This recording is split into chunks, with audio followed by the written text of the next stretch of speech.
Déjà, je commence par les remerciements, toujours, hein, je vous remercie encore beaucoup pour votre soutien par message, sur Facebook, sur le compte Tipeee. C'est vraiment super et ça me motive énormément. Donc vraiment, merci d'être là avec moi. Alors aujourd'hui, je vais faire une petite vidéo en intérieur comme vous pouvez le voir. Je pense que faire un petit peu de théorie pure de temps en temps, c'est pas mal, donc on va essayer d'introduire ça. Alors je voudrais commencer par un premier thème de théorie qui serait du vocabulaire équestre. C'est quand même assez important et intéressant d'avoir une notion claire et précise des différents termes qu'on va employer en équitation, et je suis assez casse-pied avec ça en cours, hein. Des fois vous me dites c'était bien ou c'était bof, et c'est pas des termes équestres. À chaque fois je vous oblige à utiliser ces termes là pour montrer aussi que vous avez une notion précise, une idée précise de ce que vous souhaitez obtenir. Donc on va faire un petit point comme ça. Alors, ce que je vais faire dans cette vidéo, c'est que du coup je vais faire le point des termes que j'emploie le plus souvent en cours.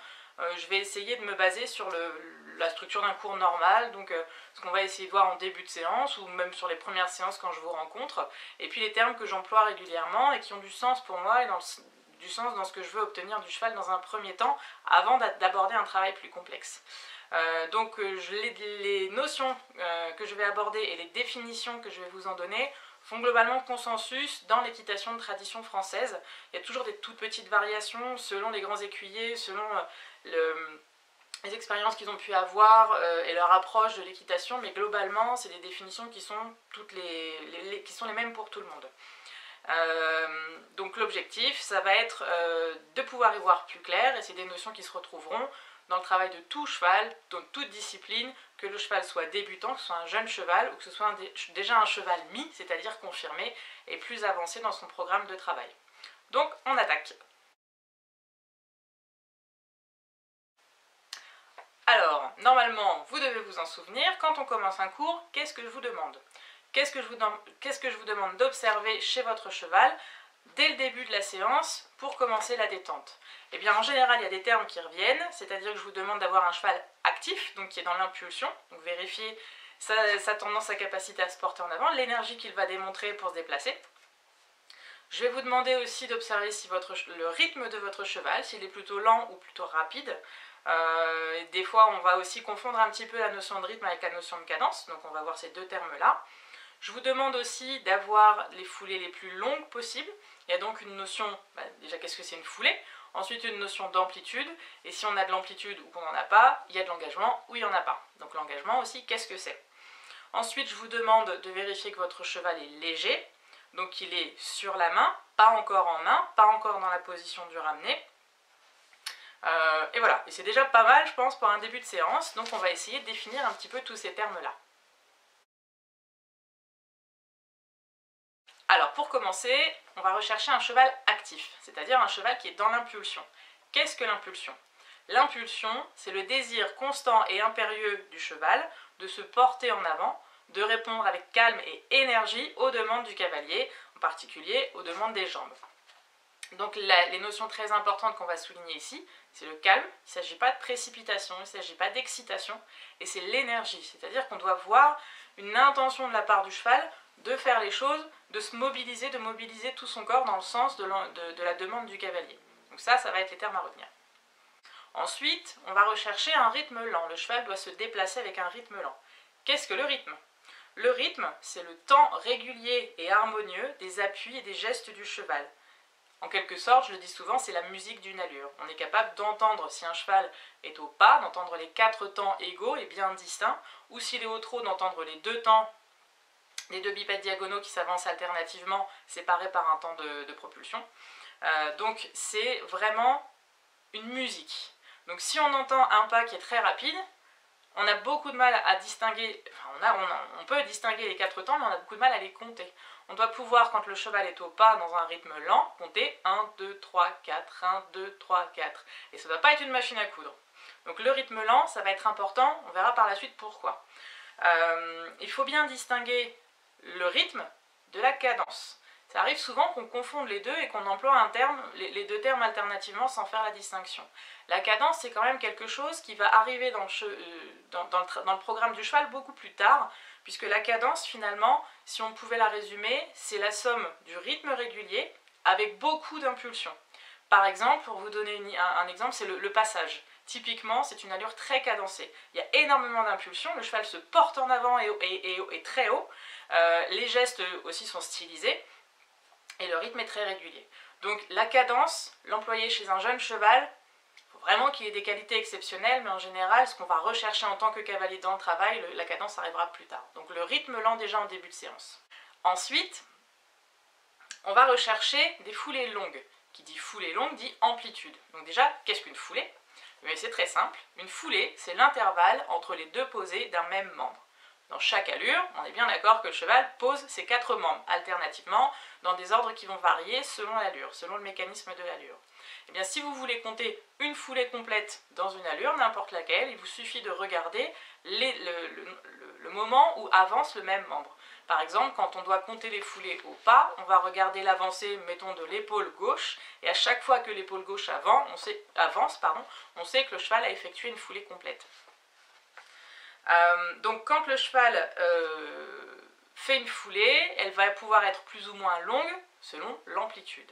L'amplitude, donc c'est quoi? Ça va être la distance que parcourt le cheval au cours d'une foulée, donc entre les deux posées d'un même membre. De ce fait, de ce constat de conjugaison entre les foulées longues, donc foulées avec de l'amplitude, on va se poser la question de l'engagement. Donc l'engagement, c'est quoi? C'est la capacité, c'est le fait que le cheval avance fort ses postérieurs, et en fait on va pouvoir juger de cet engagement en regardant au pas et au trot, par exemple, la trace du postérieur au sol par rapport à l'antérieur qui lui correspond. Donc par exemple, on va regarder où se pose le postérieur gauche par rapport à la trace de l'antérieur gauche. Et donc on a 3 possibilités. Soit le cheval va poser le postérieur dans la trace exactement de l'antérieur, auquel cas on va dire qu'il se juge, donc il engage raisonnablement. Si le cheval fait mieux avec son postérieur, c'est-à-dire qu'il va poser le postérieur devant la trace de l'antérieur, on dit qu'il se méjuge, méjuge comme mieux, donc le postérieur fait mieux. A contrario, donc, si le cheval n'engage pas suffisamment, on va dire qu'il se déjuge, le postérieur va se poser derrière la trace de l'antérieur. Donc si on a un cheval qui engage fort, il faut aussi avoir conscience qu'il va désengager fort. S'il avance fort son postérieur sous la masse, c'est aussi pour pouvoir se propulser loin en avant. Donc on parle souvent d'engagement, mais on oublie aussi parfois de parler de la poussée. Plus il engage fort, plus il va pousser fort. Sauf, évidemment, quand on est au piafé, puisque là, le cheval engage fort, fléchit les postérieurs, mais trotte sur place. Donc là, c'est vraiment une exception qui est propre au rassemblé. Ensuite, je vous demande d'avoir un cheval léger. Donc quand le cheval est léger, c'est parce qu'il est en équilibre, relaxé, souple et actif, tout ça en même temps. Donc c'est surtout important de constater que quand le cheval est léger, c'est parce qu'il conserve de lui-même son attitude en n'employant que les seules forces utiles au mouvement demandé par le cavalier. Ça, c'est la définition, si je ne dis pas de bêtises, du général Lotte, de la légèreté. Donc notamment, en fait, vous allez pouvoir le sentir parce que vous ne sentez aucune résistance de la part du cheval, ni à votre assiette, ni à votre main, surtout essentiellement à la main. Alors parlons-en de la main justement. Qu'est-ce qu'un cheval sur la main? Un cheval qui est sur la main, on l'a vu dans la vidéo sur la session de mâchoire, c'est un cheval qui accepte de conserver, qui accepte la main par un contact léger et constant sur le mors, sans être dans la position du ramené, que je vais vous expliquer juste après. Donc, la nuque est ouverte, c'est-à-dire que le chanfrein est en avant de la verticale.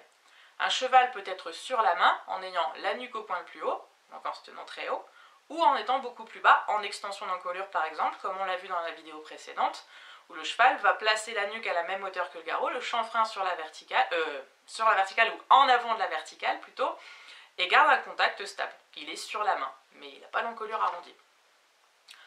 Enfin, un cheval qui est en main, c'est un cheval qui est dans la position du ramené. Le ramené est en main, c'est la même chose typiquement. Donc on constate dans cette position que le cheval donne sa bouche, il a une grande flexibilité de la mâchoire, du maxillaire inférieur, il donne beaucoup de cession de mâchoire. Il a toujours la nuque au point le plus haut. Attention aux fausses mises en main où on va voir l'encolure cassée en fait au niveau de la 3e cervicale et on voit pouf la nuque qui n'est plus le point le plus haut de l'encolure. Ce n'est pas un cheval qui est en main, c'est un cheval qui est encapuchonné. Donc la nuque est au point le plus haut et le chanfrein est sur la verticale dans l'idéal. Après on verra qu'il y a quelques exceptions parce que des fois on a des chevaux qui ont des attaches tête en colure. Parfois on a des chevaux qui ont des attaches tête en colure qui sont assez massives, des étalons, ou par exemple les pures races espagnoles aussi qui sont très baroques et qui ont des encolures très massives, qui ont de la difficulté physiquement à pouvoir ramener le chanfrein sur la verticale, mais ce sera une exception, mais ça ne veut pas dire que la mise en main n'est pas valable. Et justement, dernier point, la mise en main, c'est avant tout un état de disponibilité, de flexibilité, car le cheval accepte physiquement et mentalement totalement la main. Donc on a une décontraction, même si le cheval n'a pas le chanfrein sur la verticale. Voilà, ce sera tout pour aujourd'hui. C'était une petite vidéo rapide sur le vocabulaire équestre. Je pense que j'en referai plusieurs comme celle-ci, parce qu'il y a quand même énormément de termes équestres qui sont très précis, qui ont aussi une notion historique, puisque le vocabulaire équestre s'est construit au fil des siècles. Donc voilà, si jamais vous avez des termes que vous souhaitez un petit peu éclairer ou que je définisse, n'hésitez pas à m'en faire part. Voilà, ce sera tout pour aujourd'hui. Je vous remercie d'avoir regardé cette vidéo jusqu'au bout. Le lien Tipeee toujours dans la description de ma vidéo, ça ne change pas. Et puis voilà, je vous remercie, j'espère vous retrouver très vite et puis bonne soirée, salut!